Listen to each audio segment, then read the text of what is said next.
Marcus Johnson had always dreamed of living a quiet, peaceful life surrounded by open land, fresh air, and the sound of nature. Ever since he was a child, he had loved the countryside. He grew up in a small Texas town where his grandfather owned a few acres of land, and Marcus spent most of his childhood running through wide fields, climbing old oak trees, and watching the cows graze in the golden evening light. Those simple memories stayed with him as he grew older, shaping his idea of happiness. Years later, after working hard as a mechanic and saving every dollar he could, Marcus finally bought a beautiful piece of land on the outskirts of a small town in Texas. It wasn't fancy, but it was everything he had ever wanted: 10 acres of quiet land, a modest little house, and enough open space to raise a few cattle and grow vegetables. For Marcus, it wasn't just property, it was freedom. Life on the ranch was peaceful. Every morning, Marcus woke up to the soft orange glow of sunrise stretching across the fields. Birds chirped in the trees near his porch, and the air smelled fresh after the morning dew. He'd brew himself a hot cup of coffee, step outside, and take a deep breath, feeling thankful for the life he had built. Some days, he spent hours fixing fences, feeding the cows, or maintaining the barn. Other days, he simply sat under the shade of the big oak tree near the house, enjoying the quiet sounds of nature. Marcus wasn't a man who liked noise or trouble. He kept to himself, worked hard, and treated everyone with respect. Most of his neighbors were friendly enough, though he didn't see them often since his land sat just outside a gated community managed by the local homeowners association, commonly called the HOA. The HOA didn't really affect Marcus much because his ranch technically wasn't part of their neighborhood. He wasn't under their rules, didn't attend their meetings, and didn't have to pay their fees. For years, there was no conflict at all. But things started to change when more people began moving into the area. The gated community grew bigger, and the HOA became stricter about its rules. They wanted uniform lawns, matching mailboxes, and clean streets. While Marcus respected their way of doing things, he didn't live under their control, so he simply minded his own business. At first, he didn't even notice how often HOA members started driving past his ranch, slowing down as they looked at his cattle grazing by the fence. Sometimes he waved politely, but they rarely waved back. He brushed it off, thinking it was nothing. Then one morning, Marcus received a letter in his mailbox. It was from the HOA, though he wasn't part of their community.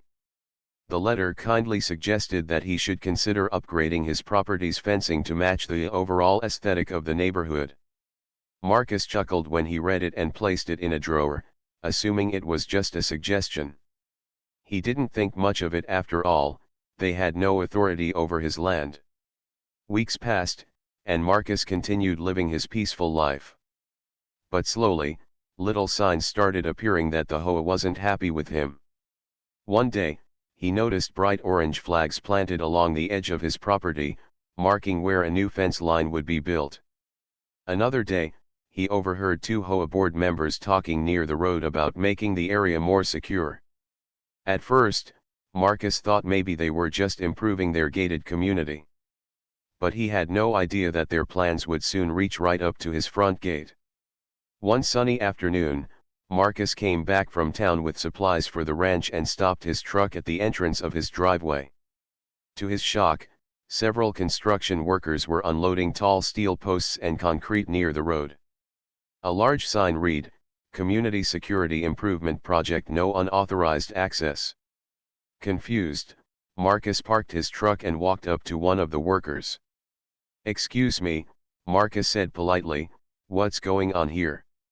The worker pointed to a rolled-up blueprint and said, "We're putting up a security fence around this entire area." "HOA's orders." Marcus frowned. "But this is my driveway. My ranch isn't part of the HOA." The worker shrugged. "We're just following instructions, sir. You'll have to take it up with the HOA." That night, Marcus barely slept. The thought of someone fencing him in without permission bothered him deeply. The next day, he attended an HOA meeting for the first time in his life. When it was his turn to speak, he explained politely that his ranch wasn't under their jurisdiction and asked why they were building a fence that would affect his access to his own land. The board members smiled politely but gave vague answers about community security and uniform policies. One of them reassured him that there would be a main gate he could use, but when Marcus asked for a key, they told him he'd have to apply for access and possibly pay a fee. Marcus left the meeting frustrated but still calm. He believed common sense would prevail.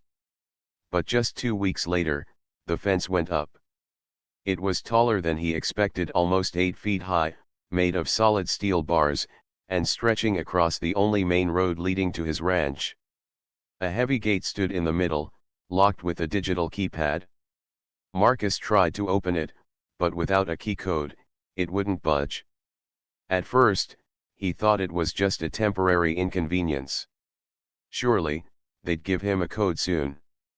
But when he called the HOA office, the receptionist told him, "We're sorry, Mr. Johnson, but according to HOA policy, only residents in good standing are allowed unrestricted access."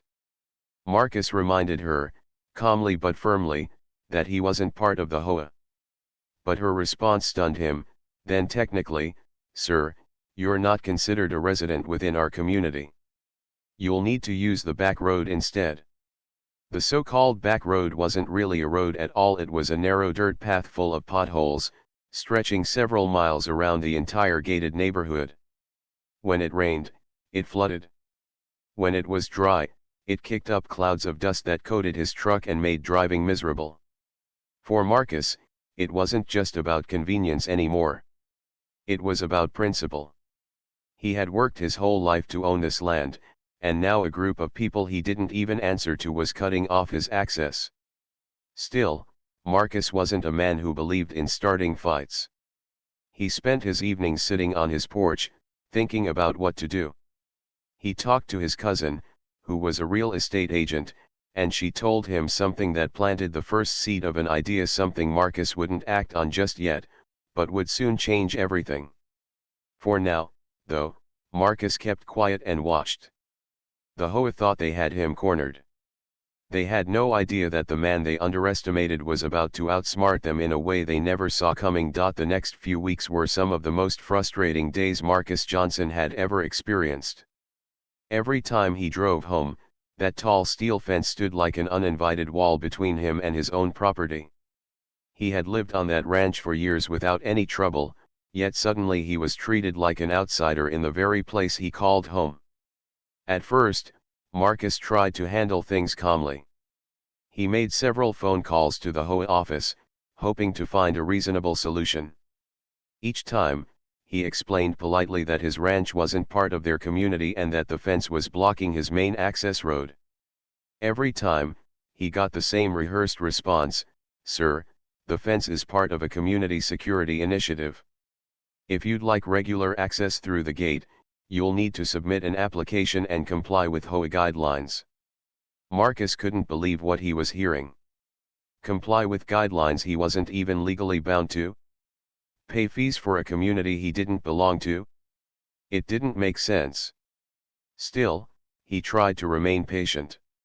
Maybe it was a misunderstanding. Maybe if he attended another HOA meeting and calmly explained his situation, someone would finally listen. So one Thursday evening, Marcus walked into the community clubhouse where the HOA held its monthly meetings. The large room was filled with residents sipping coffee and whispering among themselves. At the front of the room sat the board members behind a long table, stacks of papers neatly arranged in front of them. When Marcus stood to speak, the room went quiet. "My name is Marcus Johnson," he began, keeping his voice steady and respectful. "I own the ranch at the edge of your community. The fence you put up has blocked my main driveway, and I don't have a gate code. I'd like to request full access to my own property." The board members exchanged glances. Finally, a man named Mr. Sanders, the HOA president, cleared his throat. "Mr. Johnson, we understand your concern," Sanders said in a calm but distant tone. "However, This fence was built to improve the security of our residents. Since your property is outside our HOA, you technically aren't part of the community. The gate is intended for residents only. Marcus frowned. But I've used that road for years. It's the only proper paved access to my ranch. You're cutting me off from my own home. One of the other board members, a woman with sharp glasses, leaned forward. We're not cutting you off, she said. There's a back road that leads to your property. You're free to use that. Marcus took a deep breath, trying to control his frustration. That dirt road isn't maintained. It floods when it rains and washes out half the time. You're asking me to take the long way around just to get home. Sanders gave a polite smile that didn't reach his eyes. Unfortunately, Mr. Johnson, the HOA has made its decision. If you'd like direct access through the gate, you'll need to become an associate member and follow HOA regulations. That includes annual dues, property appearance standards, and compliance with community rules. Marcus stared at them, stunned. In other words, they were trying to force him into the HOA if he wanted a key. I appreciate your time, Marcus said finally, keeping his composure. But I'm not joining something I'm not legally required to be part of. He walked out without another word, but inside, frustration churned like a storm. The next few days, Marcus tried to take the back road, but it was as bad as he feared. Deep potholes rattled his truck, and after a heavy rain, parts of the dirt path became nearly impossible to drive through. One evening, he got stuck in the mud for nearly an hour before managing to pull himself out. By the time he made it home, his truck was covered in dirt, and he was exhausted. That night, sitting on his porch under the dim glow of the porch light, Marcus thought long and hard. He had always believed in solving problems peacefully, but this wasn't just about convenience anymore. This was about principle. He had worked for years to build his life here, and now strangers were dictating how he could access his own land. Determined to understand his rights, Marcus contacted a local attorney named Linda Parker, who specialized in property disputes. A few days later, he sat across from her in a small office lined with legal books. Linda listened carefully as Marcus explained everything: the fence, the gate, the denied key, and the back road. When he finished, she leaned back in her chair, thinking for a moment. Legally speaking, Marcus, the HOA doesn't have authority over your property, she said finally. But here's the problem: the main road and the gate are on land the HOA believes they control. If that's true, they can set rules about who uses it. However, she paused, her expression thoughtful. If they don't actually own that land, things could be very different. Marcus raised an eyebrow. What do you mean? Linda smiled slightly. It means we need to check the county property records. If the land under that gate isn't theirs, they might not have the right to block you at all. That idea stuck in Marcus's mind. For the next several days, he became almost obsessed with learning the history of the area. He spent hours at the county records office, digging through dusty folders, old maps, and deed documents. Slowly, he began piecing together a surprising picture.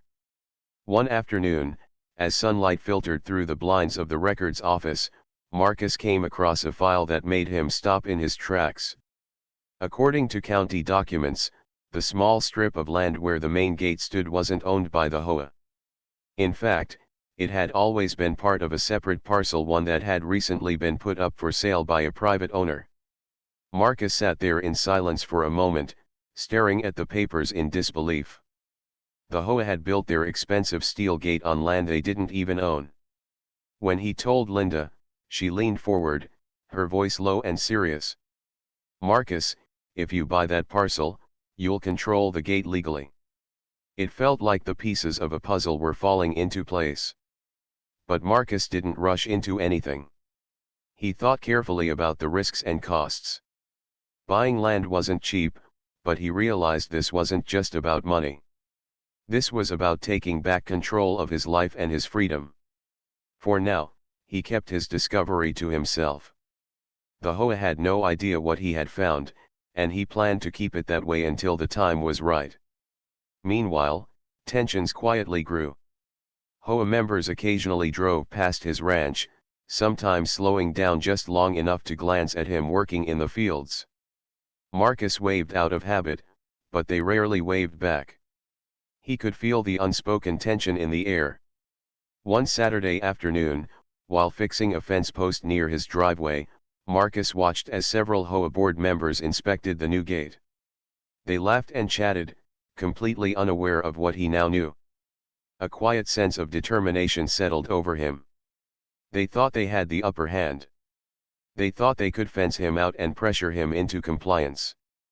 But Marcus had a plan, one that would turn the entire situation upside down. And when the moment came, he would act. For the next few days, Marcus couldn't stop thinking about what he had discovered. Every time he drove past the massive steel gate, he felt a quiet sense of power, not anger, not revenge, but possibility.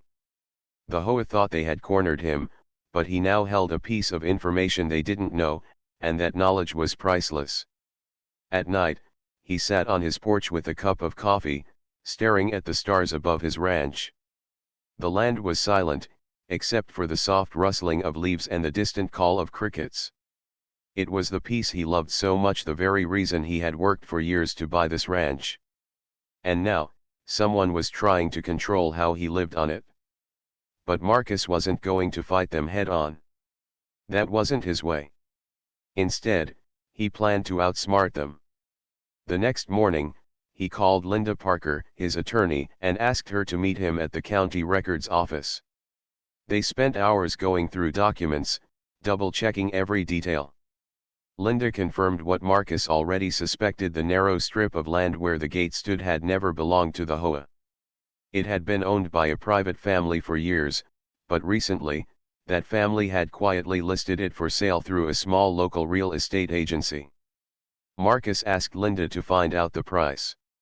Later that afternoon, she called him with the number. It wasn't cheap. In fact, it was more than Marcus had ever spent on a single purchase outside his ranch, but it was doable. He had savings, and the land wasn't huge. Still, Marcus didn't make the decision lightly. That evening, he walked the edges of his ranch, letting his boots crunch softly against the dry earth. He thought about the years he'd spent working late nights, fixing cars, and saving every extra dollar.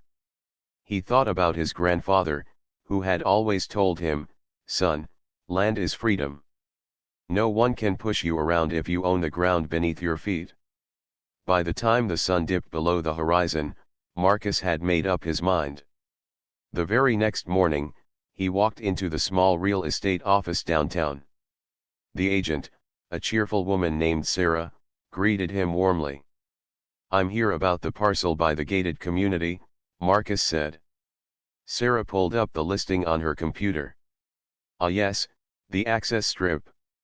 You're interested?" "Yes," Marcus replied calmly, though inside his heart was racing.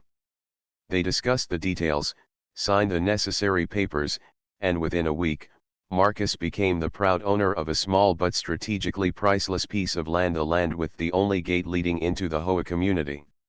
He didn't tell anyone. Not the HOA, not the neighbors, not even his closest friends. As far as everyone else knew, nothing had changed. But Marcus knew differently. He had just shifted the balance of power without saying a single word. Days turned into weeks, and the HOA continued behaving as if Marcus had no choice but to comply. They sent another letter, this time politely reminding him to apply for associate membership if he wanted easy access through the gate. Marcus read the letter slowly, smiled faintly, and placed it neatly in a drawer. Instead of responding, he decided to watch and wait. One sunny Saturday morning, Marcus was repairing a fence post near his driveway when several HOA board members pulled up in their golf carts to inspect the gate. He noticed how they admired their expensive security system, chatting about how it would keep unwanted traffic out and protect the community's value. Marcus leaned against the fence post, wiping sweat from his brow, and simply observed. None of them even glanced in his direction. They didn't know. But Marcus knew. Later that week, he decided it was time to test something. He parked his truck in front of the gate, stepped out, and tried to open it like before. As expected, the keypad beeped and denied him access. Moments later, an HOA security patrol car stopped nearby. "Sir, you can't block the gate," the security officer said politely. Marcus smiled calmly. "I'm not blocking it. I'm checking my property." The officer frowned, confused. "Your property?" Marcus nodded slowly, enjoying the quiet moment. "Yes. This strip of land here, under the gate? I bought it last month." The officer blinked, clearly not sure what to say. I'll have to report this to the board." "You do that," Marcus replied softly, climbing back into his truck. By the next morning, the HOA board was in a panic. Marcus received 3 separate phone calls from Mr. Sanders, the HOA president, asking him to meet immediately. Marcus didn't rush to call back. Instead, he took his time, finishing his chores, feeding the cattle, and walking his land as usual. Finally, late in the afternoon, he returned Sanders' call. "Mr. Johnson," Sanders began, his voice unusually polite, "we understand there's been a misunderstanding about the property near the gate. Perhaps we can meet to discuss an arrangement." Marcus agreed to meet the board the following day. When he walked into the HOA meeting room, the atmosphere was completely different from the last time he had been there. Gone were the polite smiles and firm dismissals. This time, the board members sat quietly, waiting for him to speak. Marcus took his time. He set his hat on the table, leaned back in his chair, and folded his hands. "I think we need to talk about access," he said simply. Mr. Sanders cleared his throat. Of course, of course. Naturally, as the owner of the land under the gate, you have certain rights. We'd like to work out a solution that benefits everyone." Marcus raised an eyebrow. "That's interesting. A few weeks ago, I asked for access and was told I had to pay fees and follow rules. I believe your exact words were, 'The HOA has made its decision.'" An awkward silence filled the room. Finally, the woman with the sharp glasses spoke up. "Mr. Johnson, we'd like to propose a partnership. If you allow us continued use of the gate, we're willing to give you unrestricted access to your property free of charge, of course." Marcus considered her words for a moment before replying calmly, "I'll think about it." He left the meeting without making any promises. That night, Marcus sat on his porch, sipping tea and watching the warm glow of the moon over his ranch. He thought about everything that had happened: the fence, the gate, the letters, the meetings. The HOA had underestimated him. They thought they could pressure him into submission, but instead, he had turned the situation completely around. For now, Marcus kept things quiet. He didn't brag. He didn't argue. He didn't raise his voice. He simply held the key to something far more powerful than they ever imagined: control. And deep down, he knew this was just the beginning. The HOA would come back with offers. They'd negotiate, compromise, maybe even plead. But Marcus was patient. He had waited years to build his dream, and he could wait a little longer to protect it. He wasn't out for revenge. He wasn't out to humiliate anyone. All Marcus wanted was fairness, and now, he had the leverage to finally get it. The HOA board didn't take long to realize how serious the situation was. Within days of Marcus buying the land, the board members started calling, emailing, and even stopping by his ranch uninvited. At first, Marcus ignored most of their attempts to reach him. He wasn't in a hurry.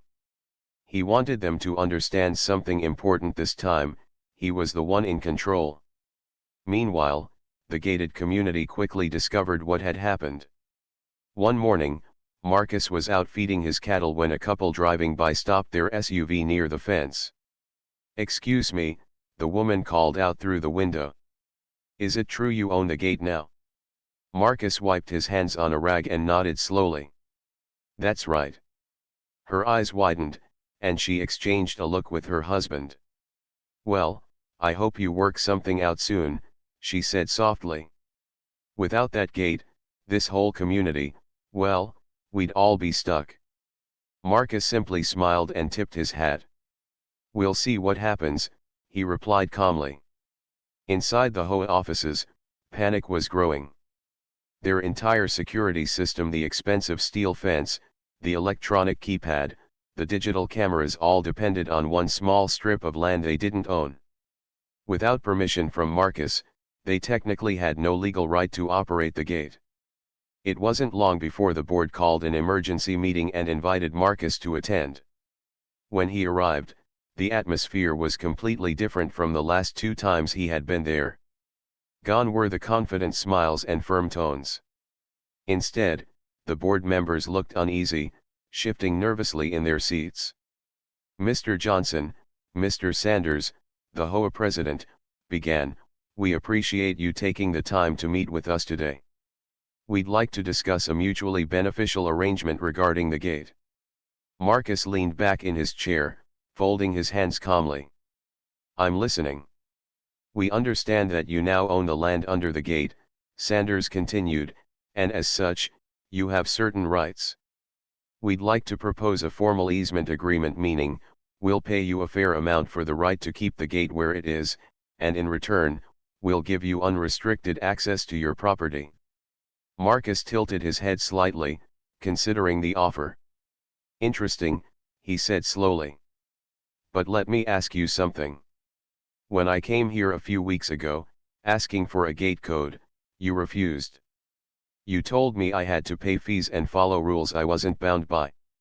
Now suddenly, you're offering me an agreement.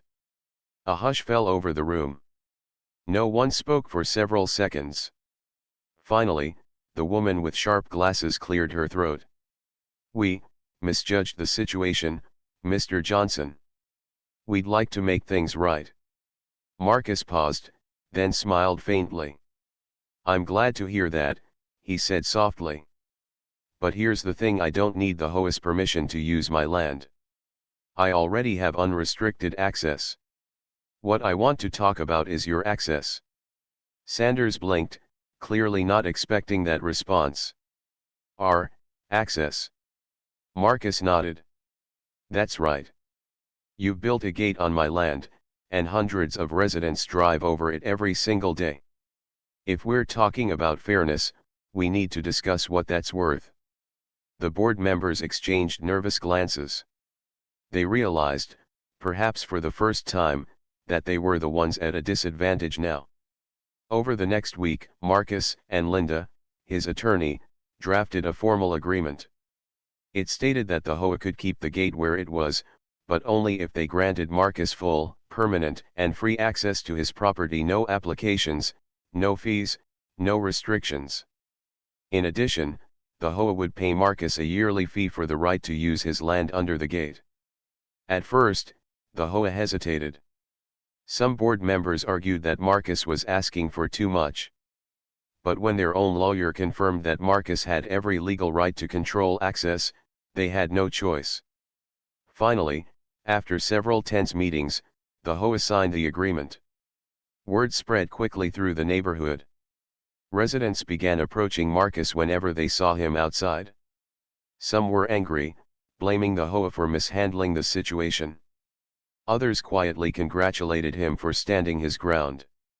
One afternoon, as Marcus walked through town to pick up supplies, a middle-aged man approached him with a smile. Mr. Johnson, he said, shaking Marcus's hand, I just wanted to say thank you. What you did, it's inspiring. Most people would have given up, but you stood up for yourself the smart way. Marcus smiled politely and nodded. I didn't want a fight, he said. I just wanted fairness. Despite the new agreement, Marcus noticed something change in the HOA's behavior. Where they once looked down on him, they now treated him with an unusual level of respect.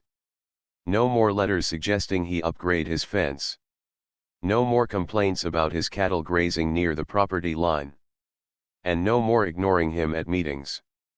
Marcus didn't flaunt his victory. He wasn't interested in humiliating anyone or proving a point. He simply wanted to live his life peacefully, just as he always had. But deep down, he couldn't ignore the quiet satisfaction of knowing he had protected his freedom. One evening, Marcus drove up to the steel gate, and for the first time, he had the code. As he entered the numbers and watched the gate slowly swing open, he felt a strange mix of relief and pride.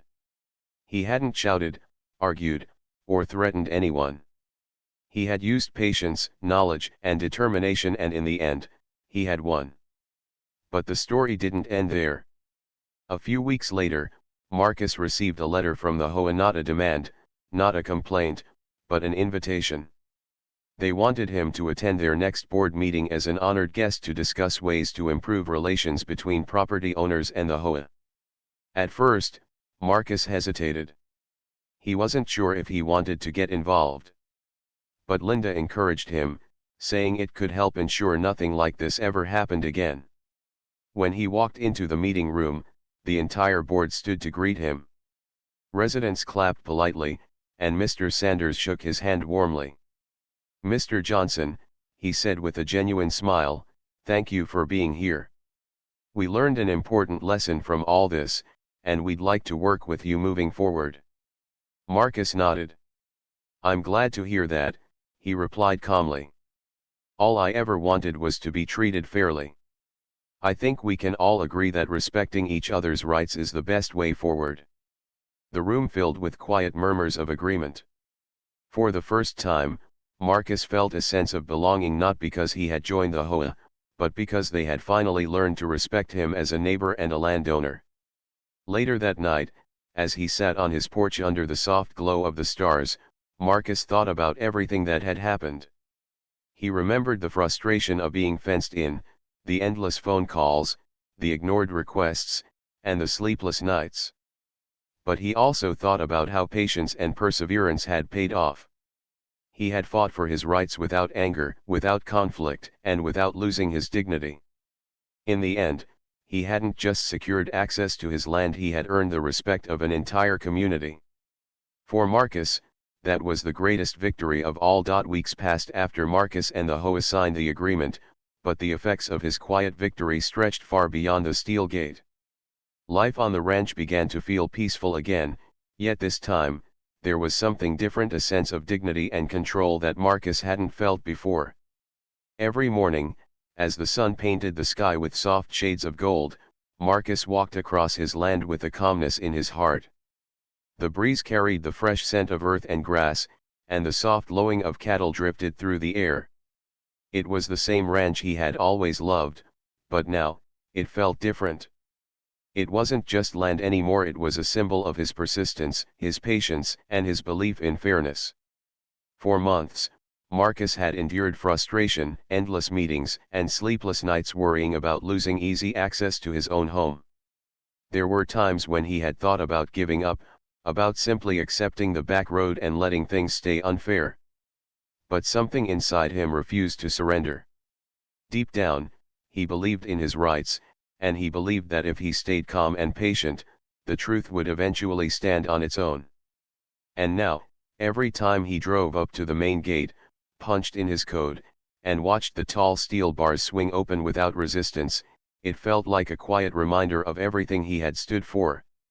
One Saturday morning, Marcus stopped his truck at the gate and stepped out for a moment, leaning against the warm metal. Cars from the gated community passed by, and this time, instead of cold stares or forced politeness, he was greeted with friendly waves and smiles. Some residents even slowed down to thank him. "Mr. Johnson," one elderly man called out from his car, "I just wanted to say we appreciate everything you did. The board's been a lot more transparent with us lately." "That's thanks to you." Marcus nodded with a small smile. "I'm glad things are better now," he said simply. It was true. The entire dynamic of the neighborhood had shifted. The HOA, once rigid and controlling, had started becoming more cooperative and respectful. They began holding open meetings where residents could voice concerns without fear of being dismissed. They worked harder to communicate decisions clearly, avoiding the quiet arrogance they had once shown. And Marcus? He became something unexpected, a quiet symbol of standing up for yourself, not with anger or force, but with patience, intelligence, and persistence. One afternoon, Marcus received a letter in the mail from a young couple who lived in the gated community. Inside was a handwritten note: "Dear Mr. Johnson, we've been following your story closely. Watching how you handled the situation has taught us a lot about standing up for what's right without losing your kindness. Thank you for showing us that there's power in staying calm and patient. You've inspired us more than you know." Marcus read the letter twice, folded it carefully, and tucked it away in a drawer. He wasn't the type to seek praise, but the words warmed his heart. Later that week, during an HOA meeting, Mr. Sanders, the same man who had once dismissed Marcus without hesitation, stood at the front of the room and addressed the community. "Ladies and gentlemen," he said, "I want to take a moment to acknowledge Mr. Johnson, who's with us tonight. We made mistakes in how we handled the situation with the gate. But because of Mr. Johnson's patience and fairness, we've come to a better understanding of how to work together as neighbors. From now on, this board promises to be more respectful of everyone's rights, whether they're part of the HOA or not." Applause filled the room. Marcus sat quietly in his chair, his hands folded, his expression calm. He didn't need the recognition, but knowing that change had come from his persistence gave him a deep sense of satisfaction. Outside the meeting, residents approached him to shake his hand, thank him, and even ask for advice. Some had their own disagreements with the HOA about property lines, access rights, or community rules. Marcus listened patiently to each story, offering quiet encouragement. "You've got to know your rights," he would say gently. "And once you do, stand by them. But do it calmly. People listen more when you stay steady." One thing Marcus noticed was how differently the HOA now treated everyone, not just him. The incident had become a turning point. Where once they had acted like enforcers, they were now acting more like partners. The sense of community improved, and conflicts that might have turned bitter were now handled through open conversations. For Marcus, it was more than just a personal victory. It felt like a ripple effect of positive change. One quiet evening, Marcus sat on his porch, watching the sun dip behind the horizon, painting the sky in streaks of orange and pink. The crickets sang softly, and the wind carried the earthy scent of freshly cut grass. He leaned back in his chair, sipping a warm cup of tea, and thought about how far things had come. It struck him how close he had been to simply giving up in those early days, how easy it would have been to accept defeat and settle for the rough back road. But if he had done that, nothing would have changed. The HOA would have continued overstepping, not just with him, but with others too. Instead, he chose to be patient. He chose to learn, to research, to understand the laws and his rights. And in doing so, he had found a solution that no one had expected. It wasn't about winning or losing anymore. It was about fairness. Marcus thought of his grandfather's words again, "Land is freedom." He smiled softly, knowing his grandfather would have been proud of how he handled everything. Months later, Marcus hosted a small gathering on his ranch. He invited his neighbors, both inside and outside the gated community, to share food, stories, and laughter under the open sky.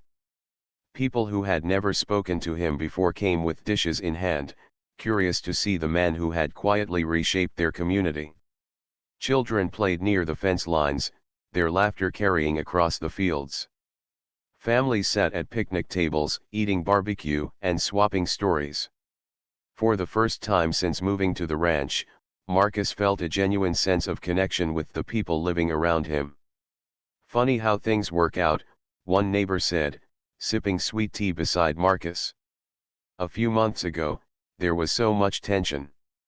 And now, here we are, sharing a meal." Marcus nodded, gazing at the distant hills glowing in the fading sunlight. "Sometimes, he said softly, "a little patience can change a lot more than you expect." By the end of the evening, as the last guests left and the crickets grew louder, Marcus stood on his porch looking out at the gate in the distance. It was still there, tall, strong, and locked, but now, it no longer represented control or restriction. To him, it symbolized something else entirely: freedom hard-earned, respect restored, and lessons learned. For Marcus, the journey had taught him several things. He learned that staying calm could be more powerful than raising your voice. He learned that knowledge, understanding your rights, the laws, and the details others overlook could turn the tide in your favor. Most of all, he learned that standing up for yourself didn't mean standing against others, it meant standing for what was fair. As he looked over his land, Marcus felt a deep sense of peace. The battle was over, but the lesson would last a lifetime, not just for him, but for everyone involved. He had come into this journey as a quiet rancher who wanted nothing more than to live peacefully. He came out of it as something more, an example of how patience, persistence, and dignity could move mountains. The tall steel gate still opened every morning, but now, it opened with a quiet reminder: sometimes, the strongest voice is the one that speaks softly but never gives up.